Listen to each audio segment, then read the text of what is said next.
I want to turn to the war between Israel and Hamas in Gaza. What is your view of this war?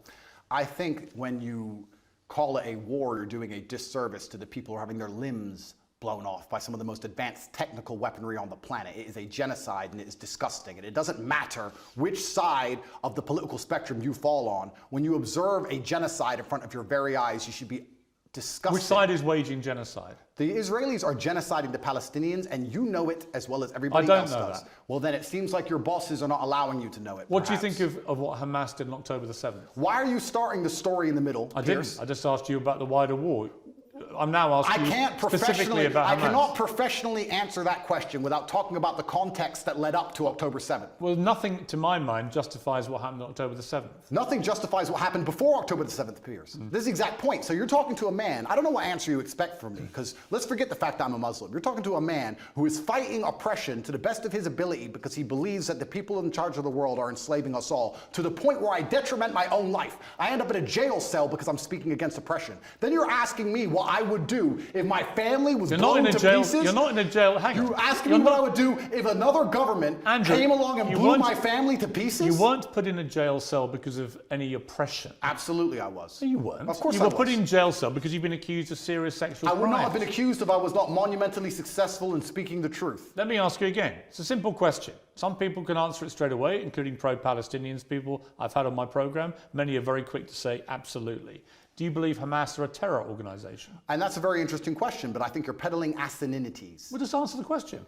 Can somebody do me a favor? Google asininities and find out if it's a word. I know what it means. If it's not, make sure it's added to Webster on Top G's orders. Okay, just, are they a terror group? You're peddling asininities because I'll tell you why, Piers. Let me answer the question. No, I'm not. Of course you are. It's a simple question. That's like me asking... I'll tell you why I asked, because the UK, where you were born, prescribes Hamas as a terror organization. They also prescribe me as dangerous to children in schools. Let me explain something to you, Piers. You're not prescribed as that. If I were to sit here and say, is stealing wrong? And you'd say yes, and I go, but what if the person stealing is trying to feed their family, and if they don't, their family are going to die? Is it still wrong? You're trying to take a very nuanced and complicated argument and reduce it down to one sentence, which is failure. You're trying to equate stealing with a mob of terrorists breaking over a border, going to peaceful... Is that what Israel did? Wait a minute. A mob of terrorists breaking over a border and killing people. Is that what Israel did? Going through a border on October the 7th. Oh, October the 7th.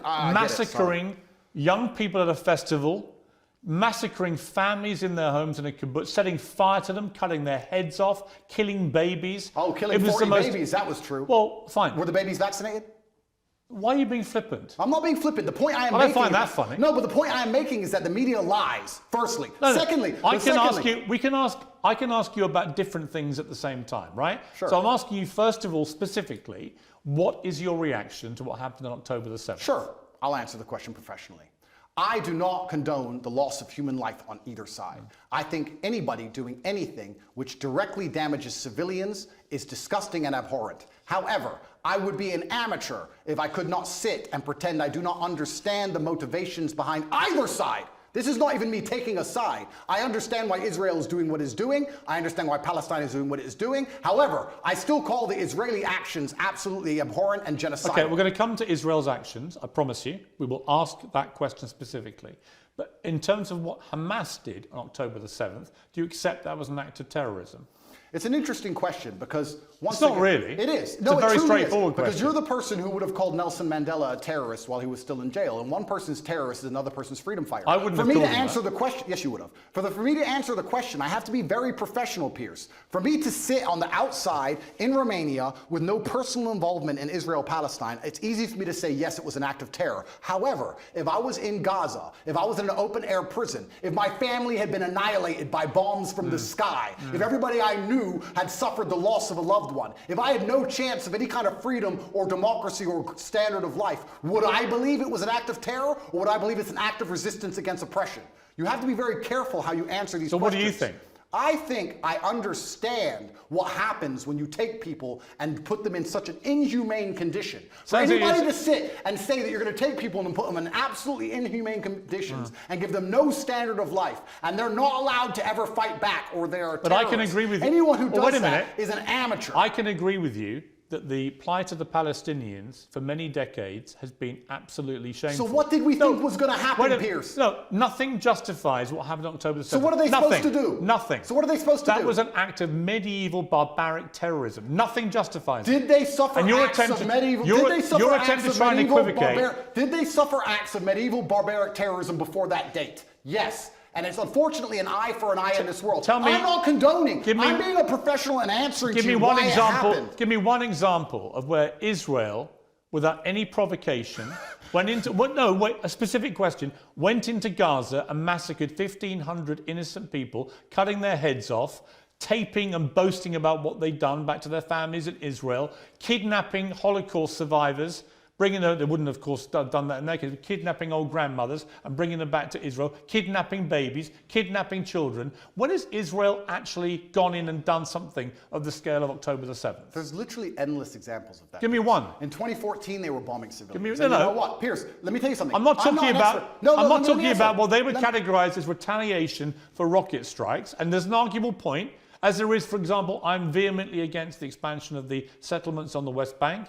I think there are legitimate questions about the proportionality of Israel's response here. Yeah, but in terms of what Hamas perpetrated on October the 7th, there is no instance of Israel doing that to the people of Gaza. And you have to accept that. No. If you don't accept that, you're either deluded or you're deliberately not wanting to say the obvious, which is that was an act of terrorism, because you're concerned about upsetting people in Palestine. Is that the case? Let me go back to my first point when I said you're peddling asininities. The reason I said that is because to look at a situation, no matter how heinous, and to ignore all of the context and pretend that you do not understand why said situation happened Nothing justifies terrorism on that scale. Nothing. Is asinine. No, it's not. It is. Because it's not about justification. Let me tell you why. Piers, it's not about justification. Let me tell you, it's about understanding the realities of the world. Let me tell you the reality of the world. Hamas came to power in 2005.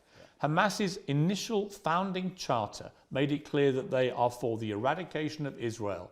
And on October the 7th, they proved what that means is they will kill every Jew they can get their hands on. They are an existential threat to people in Israel and to Jewish people. And that is, I'm afraid, the purest personification of a terror group. I also think by doing what they did, as they have done since 2005, they weren't representing innocent Palestinian people in Gaza. Who are suffering now. They knew, yes, but Hamas knew when they did what they did that Israel would respond the way they did and that thousands of innocent Palestinians would get killed. They knew that and they still did it.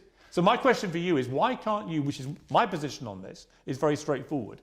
What Hamas did was an act of terror, an absolutely despicable act of terror, and should be called exactly what it is. And they are now demonstrably a terrorist group. That is why they were rightly prescribed that by the UK and America and other countries. And to try and pretend they're not makes you sound like Jeremy Corbyn. And I can't think of a worse insult to throw at you, right? So I don't think me and Corbyn agree on that. But I also think there are legitimate questions to come about the way Israel's responded. We can come to that. But I just want to ask you one more time. Is what Hamas did on October the 7th an act of terrorism? I think, Piers, it is peddling asininities for you to pretend that enslaving people... You sound like Jeremy Corbyn now. No, let me answer the question. 15 times he refused to answer the question. Let me answer the question. You're now up I'm to not about... refusing. You're now about 3 or 4. If you look... Are they a terror group or not? They're one team's freedom fighter, and they're deemed a terrorist What do group. you think? I think that if you lock people in an open-air prison and steal their land, they're going to retaliate. So they're not a terror group? I think they're going to retaliate. They're not a terror group? One team's terrorist is another team's freedom fighter. Okay, we're now up to about 8. Are they a terror group? And also, another thing I want to make clear to you, Piers. Only Jeremy Corbyn has done this. Done what? Refused to answer the question.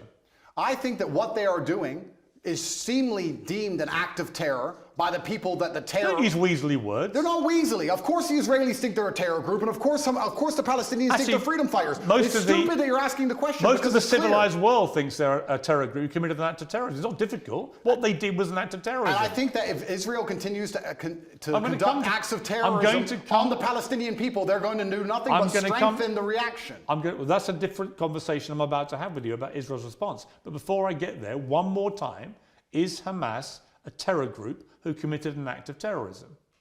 I think that when you lock people in an open-air prison, you're going to have to expect retaliation. No, because I have to... There's people who are... First things I want to say, Piers. If you don't mind me saying, I think it's spineless. Sure. I do. That's fine. You sound like Jeremy Corbyn. Well, that is an insult. Did you see my interview with him? No. Right. 15 times last week, I asked him the same question. 15 times he prevaricated and wouldn't answer. Eventually, when someone does that enough times, you know what they really think. Okay. You don't think they're a terror group. Well, let me answer. You don't think they're a terror group. No, what I think is this. On certain Because I'd be really curious what you think an act of terror is if it's not massacring 1,500 innocent people, it's not including Holocaust survivors, Pierce. kidnapping babies, decapitating people, cutting their limbs off, raping women. Yeah, talk about missing limbs. We're going to talk about that when we talk about what Israel have done. But when we get there, it'll be in the context of you not admitting that was an act of terror. Well, let me answer the question for the final time. I am a realist. And as a realist, sometimes you do not come to the conclusion of labeling good guys and bad guys. The world is not black and white. Hamas are bad guys. No, the world is not black and white. The world is actually very gray. Anybody who sits and thinks there's clearly a good guy, there's nothing gray about what Hamas did. And clearly a bad guy does not understand how the world works. And as a realist, what you do is you look at scenarios and you understand why they happen, how unfortunate they are, how unfortunate the loss of human life is, how civilians die on both sides, how innocents are dying in a chess game played by the elites on both sides. Both sides, you have innocent people who didn't even vote for the person making the decisions, who are ensuring their death, signing their death warrants. It's unfortunate on both sides. But listen, sir, you would not advocate Russia doing any of the things to Ukraine that Israel is doing to Palestine. You would not sit here. Russia has been doing exactly that. Russia has not done a fraction of the things to Ukraine that Israel has done to Palestine. Russia illegally invaded a sovereign democratic country and has committed a barbaric rampage, trying to seize as much of Ukraine as it can, bombing maternity hospitals, killing innocent women and children. Let me ask you a question. Right? Don't even try and have some kind of this is genuine equivocation of this. I will. A Hamas rocket, a tiny Hamas rocket that can make a pothole in the road, and then they get hit back with cruise missiles. Let me ask you a question. Ukraine sent a drone and it hit the Kremlin. A drone attack. It did nothing. It damaged some shingles. If Russia decided to then respond with a missile attack on a hospital and annihilate 800 people, it has been. Do you think that would be allowed? That's exactly what it has been. Would you advocate for that? Have you seen? Would you support that Have reaction? you seen the state of Mariupol, which they leveled to the ground? The Ukrainians did level it. You're correct. No, the Russians 2014.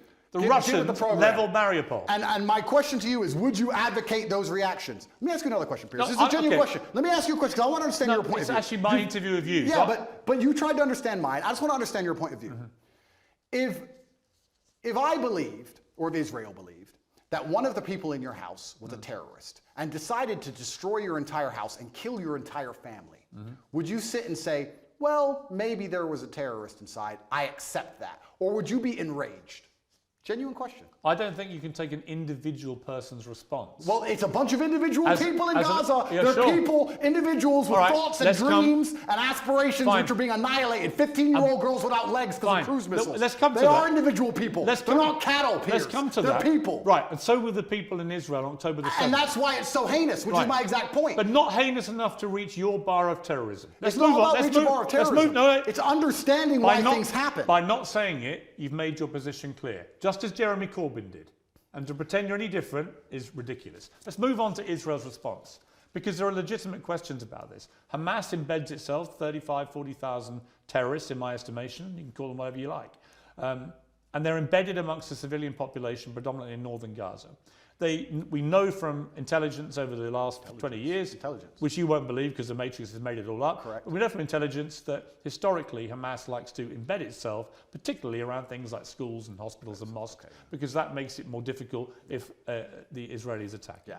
Now, Israel has killed nearly 12,000 people in its response, right? There are many people around the world demanding a ceasefire who think that is a ridiculously disproportionate response to what happened. Well, it was genocide. They would want to kill everyone in Palestine. They don't.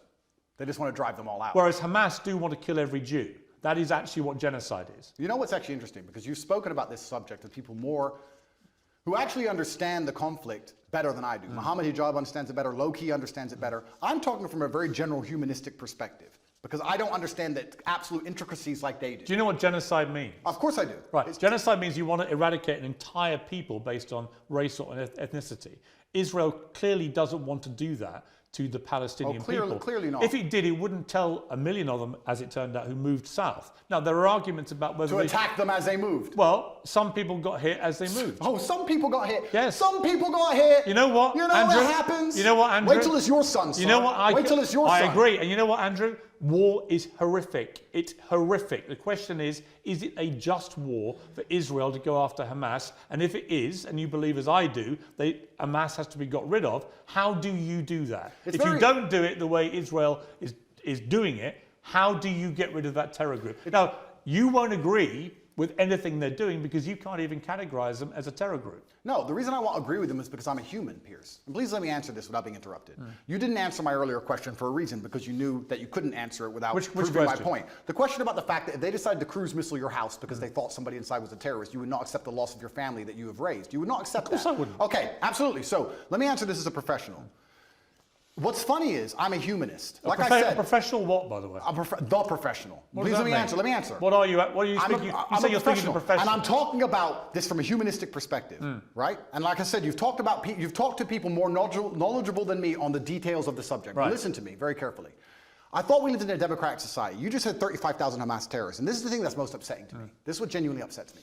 Israel intelligence will say a guy's a Hamas terrorist. Has that guy gone to a court of law? Has there been a democratic process? Has he been proven to be a terrorist? No. They've just decided from their intelligence that couldn't see an invasion coming from hundreds of miles away. So this intelligence is actually no. It's not great. No. So they've decided this person might be an intelligence without court case, without any kind of democratic process, and because of that, they've decided to annihilate civilians along with him, and it's all just collateral damage, and nobody should care. That is not a humanistic perspective. And that is disgusting, and any person in the West who is advocating for that is a hypocrite, because if it was turned on them, if the American government said, we think the person in your shopping mall, one of the people you were shopping alongside in the mall, might have committed a crime, we didn't take them to court, we think they might have, so we killed your whole family, get over it. So the last time is a clown and a hypocrite. So the last time... What do you expect full-grown men to do? I'm about to respond. What do you expect full-grown men to do when you kill all of their families and leave them locked in an open air prison? Let me respond. The last time that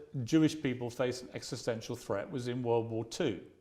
And the Nazis, who wanted to take over the world and kill every Jewish person, the Nazis were ultimately defeated by Winston Churchill leading the Allies. And Winston Churchill, in the process of defeating the Nazis, killed a lot of German innocent civilians in the process. Do you think that was justified? Let me ask a question. Was it? No, I asked the questions. Was it justified? Sir, I believe, and let me just get this right in my head. Yeah, think about it. No, I don't need to think about your question. I believe that the Nazis, which were obviously heinous, I'm not advocating anything they did, it was disgusting, the Nazis. I'm glad we beat them. I'm actually a huge fan. terrorists? Yeah, they were. Right. So I believe that they were... So when you massacre Jewish people, you're terrorists? Except when you do it in Israel. When you try and conduct genocide on a populace because you don't want them on land you say is yours, then you are terrorists. It's exactly what Hamas did on October the 7th. Exactly what Israel had did before that. So you've literally just described what Hamas do. You just described what Israel do. They're trying to genocide the Palestinians as we speak. And this is the exact point. So Israel... No, but to say... Hang on, so you think Israel are terrorists? I think that what they're doing now is disproportionate and genocidal. Is it terrorism? It's genocidal, so I guess that makes it terrorism. It's genocidal. So they're terrorists for responding to an act of terror, but the people who committed the act of terror are not terrorists. The way in which they're responding... You see the problem in that argument? No. Really? Piers, what they are doing now... Slaughtering 1,500 people in the way they did it is not an act of terror by terrorists, but a response from the people who are on the receiving end, rather like the response of the Allies in World War II to what the Nazis did. That apparently is the only act of terrorism. Didn't you say 12,000 people the Israelis have killed thus far? Yes. I saw a video of a 15-year-old girl with no legs begging to die. Yeah. She was begging to die saying, I have no future because my parents are gone or my legs are gone. It's horrific. I have no future. No, but you say that, right? You talk about numbers and statistics and you say a few people got caught. You don't think of Gazans and you don't think of as Muslims and Palestinians as individual people. Oh, yes, I do. No, you don't. Because I do. If you did, you would not be happy with what's happening. Don't you dare say that about me. Well, okay, then don't group them together in numbers. No, I've spoken for many years about the plight of the Palestinian people. I think it's outrageous that Israel has any control over their ability to function with water, with fuel, with other energy, and so on, and food, and so on. That's interesting. So if you were in Gaza as a Gazan male of masculine fighting age, and you believed the things you currently believe, what would you do about it? I'm just asking. You know what? Nothing justifies the terrorism we saw on October the 7th. I never said you'd be a terrorist. I'm asking what you do. No.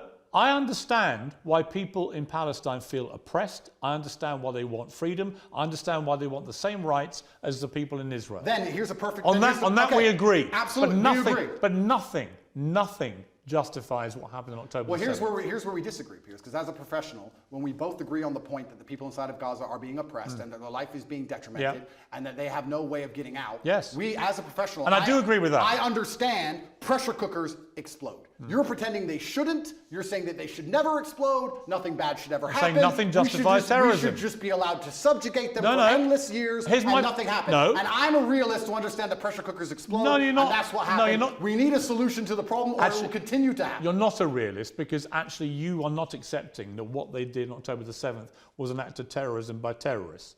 You won't accept that. You think actually they're freedom fighters doing some kind of resistance. And I say that is ridiculous and shameful. That's the difference between us. I understand that pressure cookers explode, Piers. Right. So you think it's perfectly reasonable what happened there? I don't think it's reasonable. I think it's a shame. Natural consequence. I think it's a shame. A shame. That's it. I think it's a shame that we're living in the world now where people are reduced to basically suicide to try and fight for freedom for their families if they have one left, because they all committed suicide. Those men who did that. Well, the 'Cause Hamas- they didn't have a chance of survival. I think when you Well, that's oppress, because they believe that they're martyring themselves and going to a because better when you life. oppress people to the point where their family's dead and they have nothing to live for, and I think that's a shame. So do you support Islamic fundamentalism? Absolutely not. Do you support an Islamist ideology? Absolutely not. Right. What I support. So why do you support Hamas? I support justice in Do the you support universe. Hamas? I support justice in the universe. Do you Piers. support Hamas? No. You don't? Well, I don't know the ins and outs of Hamas's creed. I have to be very honest. Well, you know what they did on October the 7th. Do you support them? I understand why that happened, and I'm Right. saying it's a shame. But you won't denounce them. I say it's a shame. Will you condemn them? I can't sit here and condemn the obvious Wow. outcome of Wow. consequence. Really? How can I You condemn? can't condemn Hamas for what they did. Well, we know what's going to happen, and we need a solution. You're here. very quick to condemn Israel's response, but you won't condemn the terror attack which prompted it. No, I'll tell you why. Even though Hamas knew by doing what they were doing, that would be the response. Do you think they knew that? Of course they knew that. You think they knew the Israelis? They did it quite deliberately. You know why? Because they were funded and supported by Iran. They didn't like the fact that Israel was normalizing relations with a bunch of Arab countries, from the UAE to Bahrain to Morocco, and then coming down the line was going to be Saudi Arabia. That was a threat to the Iran view of what should be happening in that region. Iran are the ones who support and fund and arm Hamas, and they clearly, in my estimation, it hasn't been properly established yet, but clearly Hamas couldn't have done this on their own. They've done it with support from Iran, and they've gone and committed an act of such heinous atrocity that they knew what the response would be, and that means that they sentenced in that moment not just 1,500 people in Israel to death in the most appalling manner possible, but they also sentenced to death thousands and thousands of innocent Palestinians, including many innocent children, because half the population are children, and Hamas knew that was what was going to happen. So my question is, how can anyone think that Hamas is a force for good for the Palestinian people? They are a force I said they're for evil. unfortunate. No, I didn't say they're a force for good. I said it's a pressure cooker and it's a shame. But you won't even condemn them. Let me ask the question. Do you think if we gave the Palestinian people basic human rights, that Hamas would find it more difficult to recruit new soldiers? Look, I think probably if we treat them like humans, this won't happen. So we agree and let's move on. I think there's a real danger in the scale of Israel's response that you radicalize a whole new generation of Palestinians. I think that's a real danger. So and by the way, I've said that. We can agree on that. So perhaps it was Israel's actions before October 7th that radicalized the soldiers who invaded. So you agree with me. So let's move on. No, I don't. No, nothing justifies what they did. Let me ask you about the reaction that you've had from certain people who I think at one stage you had a good relationship with. Sure. One is Jordan Peterson, and the other one Ben Shapiro. Let's talk about Jordan first. Sure. You've had a bit of a to and fro with him, but what is your view of him? I think Jordan and I actually agree on many issues. I think the enemy of my enemy is my friend. I think we have a lot more in common than we have that we disagree on. We have different views of the world on certain things. I think we approach him from different places. He's far more in his mind, whereas I live in more in a physical realm than he does. I have nothing against Jordan. I don't dislike him. I do find it, and I must be honest, a bit disingenuous and hypocritical that he speaks mental strength and then ends up addicted to an antidepressant. I don't think he should ever take antidepressants ever. I've been through worse than what he's been through, and I didn't take a single drug. However, I have nothing against the guy. He says very intelligent things, and I'd be interested to argue with him or discuss or debate with him, but I think we'd actually agree on most points, to be honest with you. I don't think he may be unhappy with somehow how I've lived my life and some things I've done, but we've already discussed the fact that I come from the lowest income area of the UK and most people around me were selling drugs, so at least I didn't do that. So I'm not going to allow somebody who's a professor in a university who's had an easy life come along and tell me how people from the streets should survive. You have to find a way out. Let's get rich or die trying. But I have nothing against the guy. I just think that he's been a bit hypocritical. And then, truthfully, the only time I've been genuinely a bit appalled by any of his actions was the tweet he made on Israel-Palestine when he said, give them hell. I know that's an easy thing to say, and it's an expression that people use, and they throw it around flippantly. But I think when you actually wish hell upon other human beings, I think it's a disgusting thing to do, because hell is that 15-year-old girl with no legs and her parents were dead. Well, hell and is, when you see her crying her eyes out, begging to die, that is hell. And I don't think you should genuinely wish hell on anyone, Israel or Palestinian, anyone. I'm a humanist. I don't want anybody to die. Well, when he was wishing hell on an entire population, he did express regret for the way he phrased and that he tweet. should, And because it's disgusting. I've not wished hell on the Israelis. I've not wished hell on the Israeli state. I don't want any Israeli civilian to go through what that 15-year-old Palestinian girl's going through. Not a single one. He said about you, Jordan Peterson, I'm not particularly happy to be grouped with Andrew Tate. I think there are some elements about what he does that are quite reprehensible. I'm sure he has. I don't know everything he says, and he may disagree with some of my point of view. As I said, I have nothing against him. I don't think anything he says is particularly wrong. I think that he's hypocritical because of the antidepressant problem, and I think that the fact he wishes hell on other humans because he gets emotionally involved in a conflict, which within 2 minutes of it sparking off, he's wishing genocide. I think that says a lot about his personality. But overall, when he speaks at length, a lot of the things he says are pretty well thought through and pretty constructive. I have nothing against the guy. Let me turn to Ben Shapiro. He said, let me assure you, as someone who's not pimped women and bragged about it, that morality requires that those who rape women and kidnap women must be eradicated, not negotiated with. He says, on my show, I won't be lectured on morality and toughness by Andrew Tate. His great idea of toughness and morality is pimping women and bragging about it on air, and then trying to quasi-walk it back while simultaneously maintaining many of the same positions and flexing his biceps. Listen, everyone should be able to tweet whatever it is they want. I'm all for an open discourse, even with people who I think are dead wrong on a lot of issues. But Andrew Tate is dead wrong on a lot of these issues.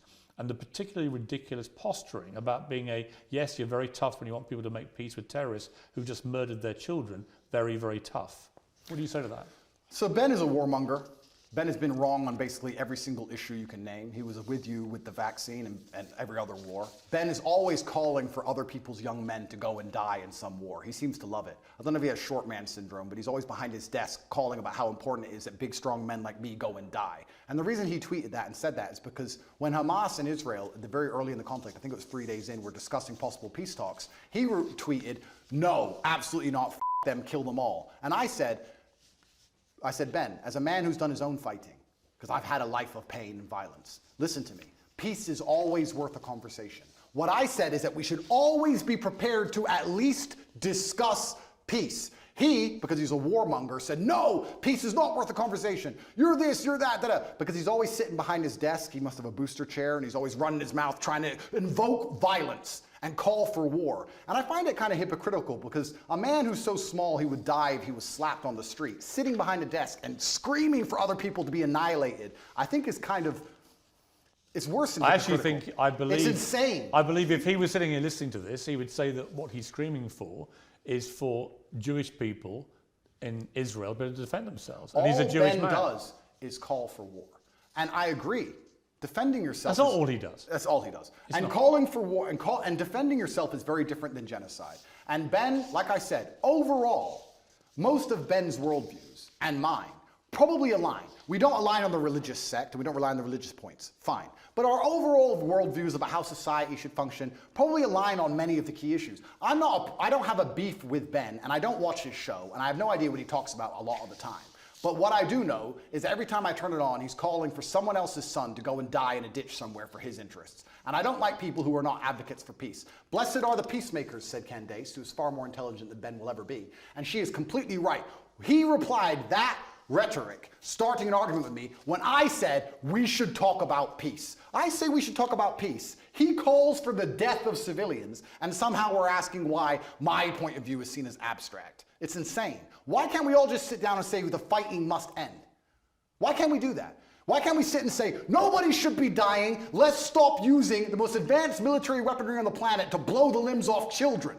Why can't we say that without being deemed some kind of terrorist sympathizer or anti-Semite? It's insanity. Trump came along and didn't start a single war. He's the only one who didn't. And they're going to come along him and make him a bad guy. When a new president comes in, it's just endless war and death and killing. Have you seen a dead body, Piers? Have you seen people lose a limb? It's disgusting. I know what's happening over there. Have you seen that? I don't need to tell you about the parts of my history that I'm not prepared to share, Piers. I said it to Ben. I said people who have done their own fighting and seen their own violence and have seen people bleed out in the street from a stab wound are not going to be so smart and so quick to sit behind a desk and call for the death of innocent people. It's disgusting what's happening. I don't want anyone to die on either side. And when I come along as a peacemaker and say this is insane, because he's a warmonger, because he has chosen blinkers and sees one side of the argument and refuses to accept the humanity of Palestinians, he says I'm a bad person for calling for peace. Well, you know why? Because he'll probably listen to this interview and say, this guy can't even describe Hamas as terrorists.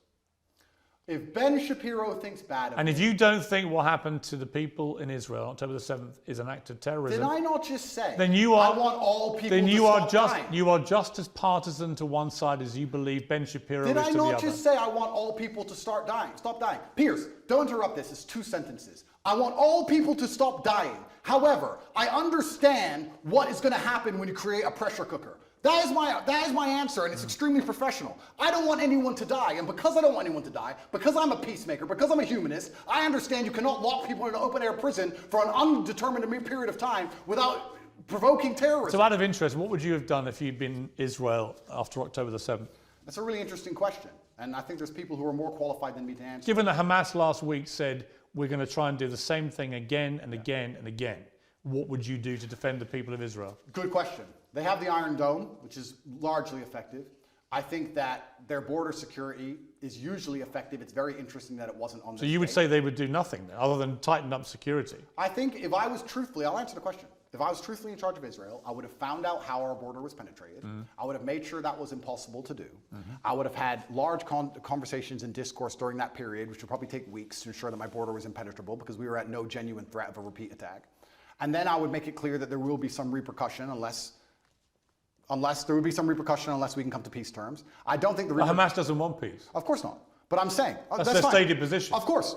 So does it mean okay, peace you're with asking Hamas? what I'd do. I would have found out. First things first. I'm a man. So first things first, you fix the problem. Okay, our border's been penetrated. How do we make sure that doesn't happen again? Sure, How did it happen? Internal investigation. Of course. Let's make sure the border is secure. Now our civilians are safe. Our civilians are safe, which buys us time. Let's have a conversation and see if we can actually reason with Hamas. If we can't, then there might be some military intervention. Then what? But there certainly wouldn't be bombing hospitals, cruise missiling refugee camps. There wouldn't be any of the things that's going on now. Absolutely You not. wouldn't try and attack the people that No, did it. because this is a rushed and emotional response.